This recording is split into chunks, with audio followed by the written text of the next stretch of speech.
have you ever had something that was so important to you, something that you wanted everybody to know about, but you just couldn't get through to people? Have you ever had that message that you felt if only you could give this message to people, it would change the world, but nobody would listen? In this week's parasha, we meet Moses coming to the Jews. He's coming to the Jews with the message of God, the message that God says, "V'hotzeti, v'hitzalti," I'm going to take you out of Egypt. I'm going to save you. I'm going to take you to the land of Israel. And yet the last pasuk of that paragraph in the Torah says a line that all marketers would do well to understand. The Bnei Israel couldn't hear Moshe. Mikotzer ruach u'me'avodah kasha.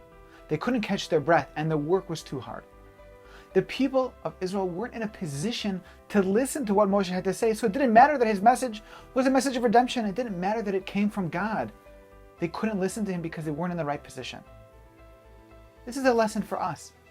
If we have something that we want to tell people, we have a message that we want to take to people, we would do well to remember that people won't listen to us if they're not in the right frame of mind, if they're not in the right position.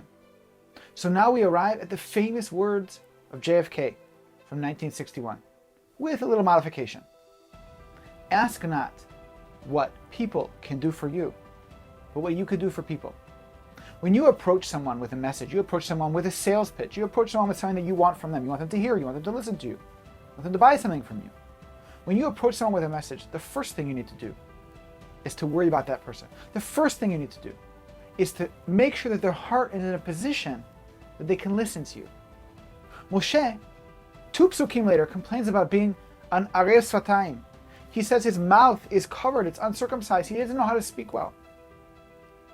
But what the real problem was that the people's hearts were arelim, the people's hearts were uncircumcised, the people weren't in a position to open their hearts and be vulnerable. If we want to connect with people, the first thing we need to do is to help them. To dust off whatever's covering their heart, to help them to work through their pain, to help them to work through their issues, to help them to be in a position to be vulnerable around us. And then I promise, anything that we have to say to them, they'll hear it. Shabbat Shalom.